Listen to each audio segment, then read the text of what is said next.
Welcome to Your Pharmacy Career Podcast, proudly brought to you by Ravens Recruitment, Australia's leading specialist pharmacy recruitment agency. The podcast series has been created to shine a light on the diverse and inspiring careers of Australia's pharmacists. Each episode will focus on the varied career opportunities within the pharmacy industry by exploring the career paths taken by leaders in the fields of community pharmacy, hospital, industry, government and professional organisations. Careers never follow a defined path.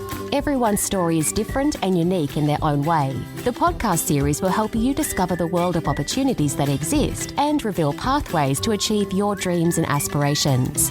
Whether you are a pharmacy student, early career pharmacist, or simply looking for a change at any stage of your career, the podcast series is designed to help you navigate ways into a career and a life that you love.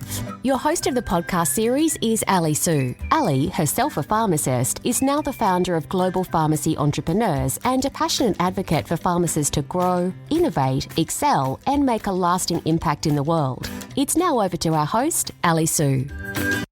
Welcome back to Your Pharmacy Career Podcast. I'm Ali Su. Happy New Year. Thank you to all the pharmacists who worked during the Christmas and New Year holidays, providing vaccinations and keeping our community safe. Your efforts are certainly greatly appreciated by the wider community. Today, I'm very excited to introduce Jeyda Shiaxiates to you all. Jeyda works at Australian Pharmaceutical Industry, API, in pharmacy operations for Priceline Pharmacy. She has been a community pharmacist for 7 years and in a brand supporting role for 5 years. She is a mum of 2 young children and works full-time. Her current role involves developing and supporting the Priceline pharmacists in their career professional development ambitions. She is passionate about the value a pharmacist can add to patient care and the importance of multidisciplinary team for health professionals where pharmacists are at the center of the ecosystem. This year, Jeyda works to recognize and support pharmacists working through the pandemic, with the appreciation of the changes in our profession in recent times and its impact into the future. Jeyda has an interest in the emerging generation of pharmacy graduates as they transition from university into the Priceline Pharmacy banner. Without further ado, let's welcome Jeyda. Hi, Jeyda. You work at API in pharmacy operations for Priceline Pharmacy. What do you do on a daily basis? I just had a baby. He is 11 months old. And on returning back into my role, I was given a new position. So I'm relatively new in this role. Basically what it entails is I sit in the customer operations team. So we're responsible for day-to-day operations in the Priceline Pharmacy network. And my role is very specific in that I support people and programs, particularly around the dispensary and the pharmacy, pharmacists, dispense techs, and interns. My role at the moment is looking at how we support our pharmacists in our brand, particularly from, supporting them in their career, their objectives in their roles, how they operate from day to day. So it's creating programs to support them so that they can go out into the community and be the best pharmacists that they can be. How did you transition from being a community pharmacist into the industry? Yeah, sure. So I started my pharmacy journey when I was 14, 9 months, and my parents told me it was time to go and get a job if I wanted to spend my money. So I went and got a job at a local pharmacy. I walked in and handed in my resume, and I started off cleaning. So I was sweeping the floors and I was listening to the pharmacist, and he became a role model for me. So then I worked my way up to be on the shop floor. So I was wandering around serving customers. And then I progressed into the dispensary where I was dispensing prescriptions, and that continued on. So that was 18 years ago. And I got to the point where I finished school and I didn't know what I wanted to be.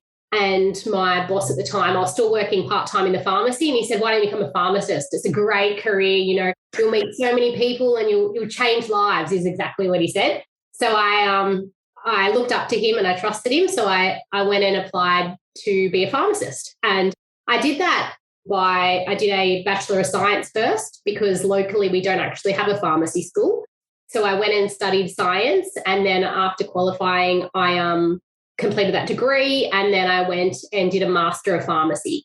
And then after my Master of Pharmacy, I then completed an internship like we all do, and then I worked in community pharmacy for 2 years as the pharmacist in charge. And then after that, I actually got the head office role quite interestingly. So I was reaching out to the head office team with all my ideas on, programs and how I could, bring things to life in the store. And I remember contacting the marketing team, and I said, I want to make a flyer for the store. And they said, okay, and what do you want to put on the flyer? And I said, I want to talk about how I'm different to every other pharmacist because I like to touch my patients. And, this joke went on about, they're like, oh, no, you can't put that on a flyer. And I'm like, no. I mean, I like to connect with my patients. And, I strongly believe that you have a doctor, so why don't you have a pharmacist? Or we're along the lines of, back in the old days where you'd have a butcher, a dentist, a doctor, and a pharmacist. So I really wanted to bring that to life in the pharmacy I was working in. So got some flyers together, and a few months later, head office contacted me and said, oh, listen, we've got a head office role. Are you interested? So I applied for it and then moved into the head office role. Reflecting back on your story, what are things we can learn as pharmacy students or early career pharmacists? Back to my story about how I tried to make a flyer and I couldn't get the wording right. I think for me, it was all about, I wasn't the best at what I was doing, but I was definitely proactive. And I love being a pharmacist. And that kind of stemmed all these opportunities where I could go, well, how do I bring this to life? And how do I make sure that my customers know me by name and they feel comfortable to talk to me? So I think the message for me is, just do your best. And as long as you're passionate about what you do every day, people would recognize that and see that, and it opens up opportunities for you. If a pharmacist wanted to get into industry, what are some skill sets they can gain or they can prepare themselves to become an industry pharmacist?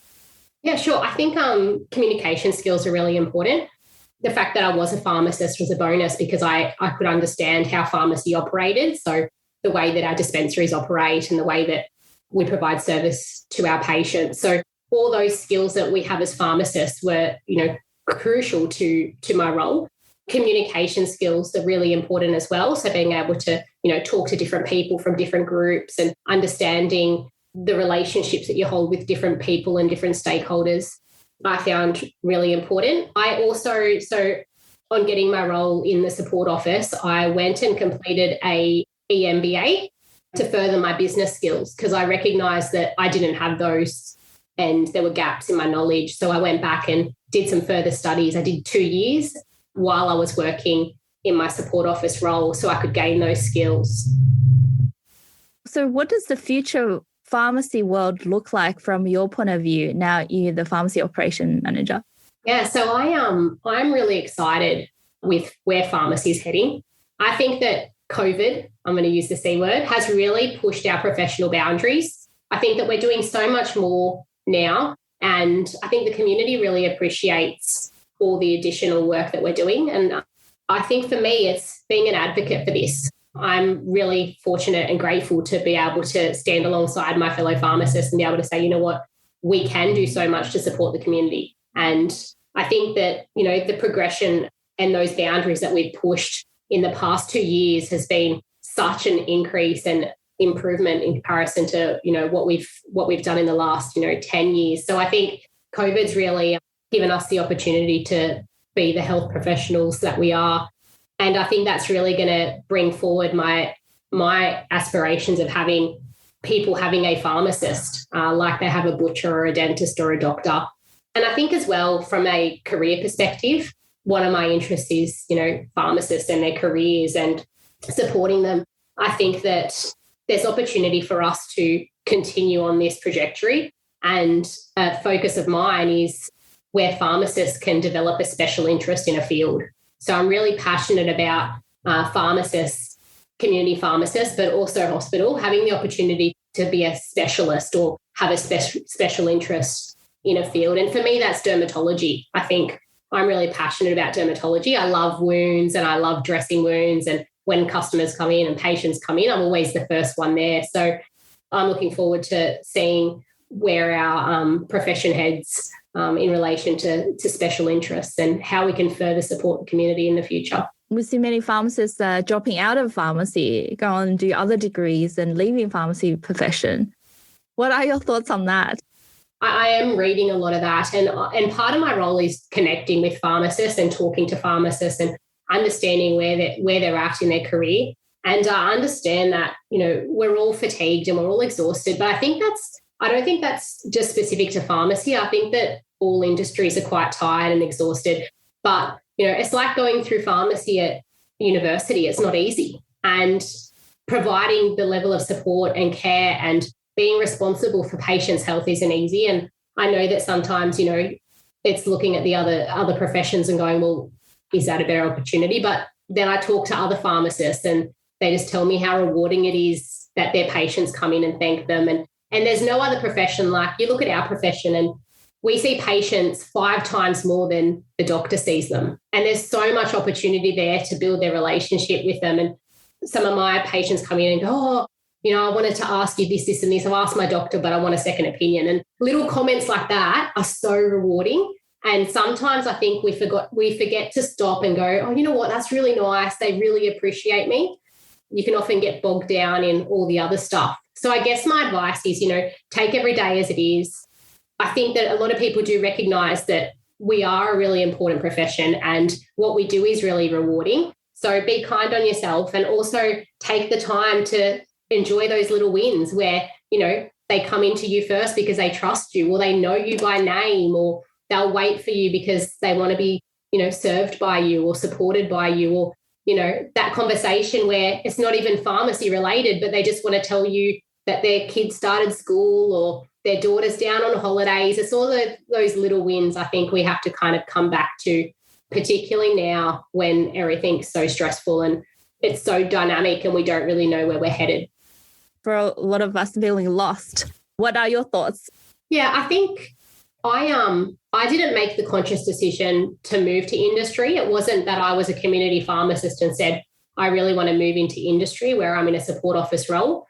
I made the transition because I saw my role giving me opportunity to connect with more pharmacists. And we are a community and we're a family and we're quite special. Pharmacists are very unique people and pharmacists can talk pharmacy to other pharmacists and we've got the same jokes, we've got the same personalities, like we connect and mesh really well. So for me, it wasn't about a career change. I just kind of went on that journey based on where I saw the opportunity and I'll continue to grow and develop. But I think, pharmacy does have a lot of opportunity and the future is opening up to it. So, there's community pharmacy, there's hospital, but there's also that opportunity to go into GP practice, regional, remote. There's so many opportunities. And I think COVID is actually going to really demonstrate that there are even more opportunities for us. I think particularly community pharmacy and it being brought into the light, I think there's going to be more recognition and more opportunity for pharmacists to diversify their positions.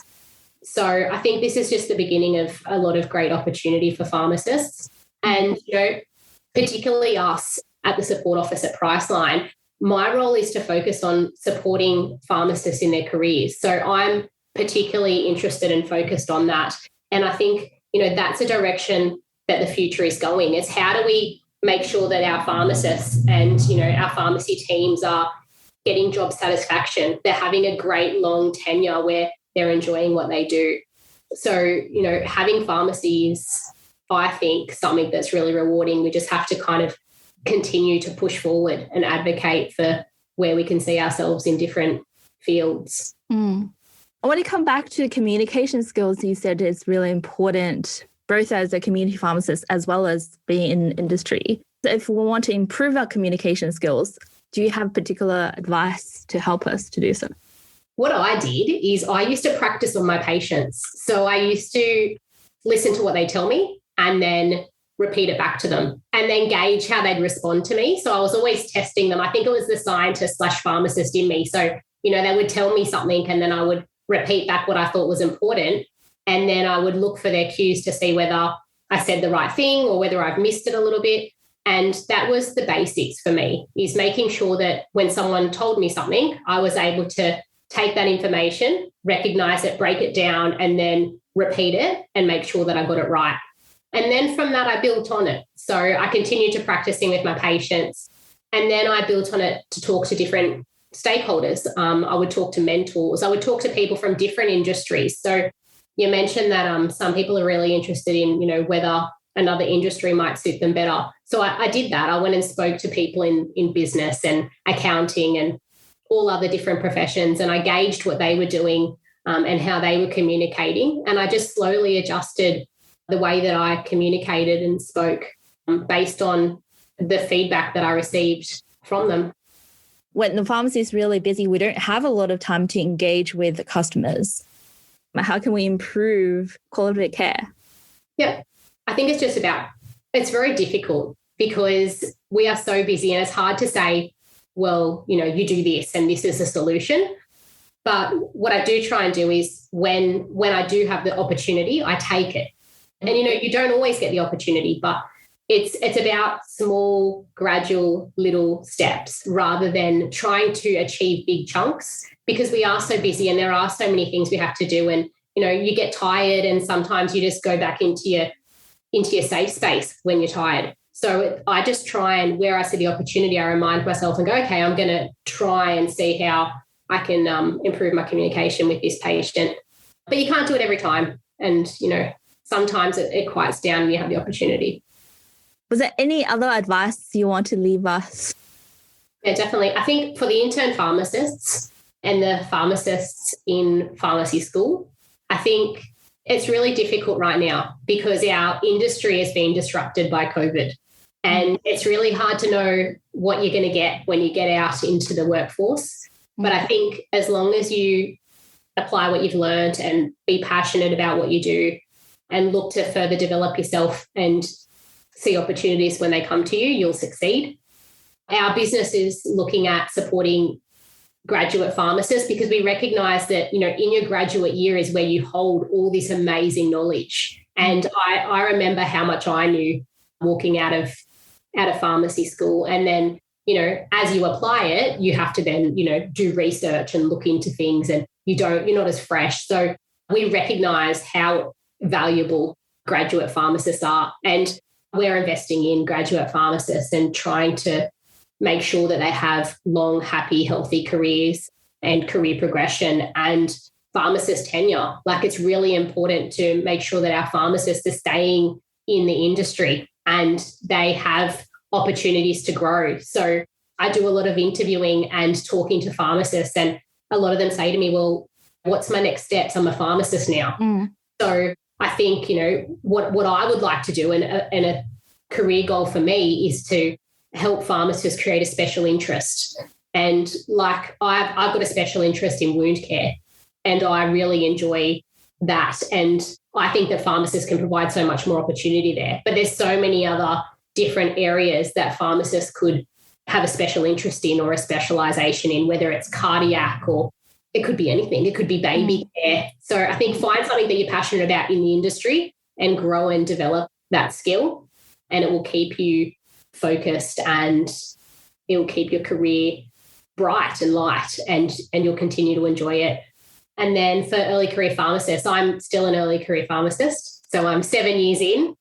And for me, I think, it's really good to connect to people and take opportunities and talk to people and understand where they're up to and work together, because we're one big family. And I've met a lot of pharmacists, and they're always kind and always willing to, guide me and support me and give me advice. And they're not necessarily, pharmacists that have been in the industry for 20, 30 years. Sometimes it's a graduate pharmacist, but they just have so much skills and knowledge because they've had a different experience to I have. Like they've been regional or remote, or they've taken a different career path. So I think it's just connecting with people in the industry and making the most of every opportunity. Thank you for listening to this episode of the Your Pharmacy Career podcast, proudly brought to you by Ravens Recruitment, Australia's leading specialist pharmacy recruitment agency. If you enjoyed this episode and know anyone else who you think would benefit from it, we would be grateful if you could share it with them. Together, we help even more pharmacists develop a career and life they love. If you have any questions or suggestions about future podcast episodes, please reach out to us via email, info@ravensrecruitment.com.au.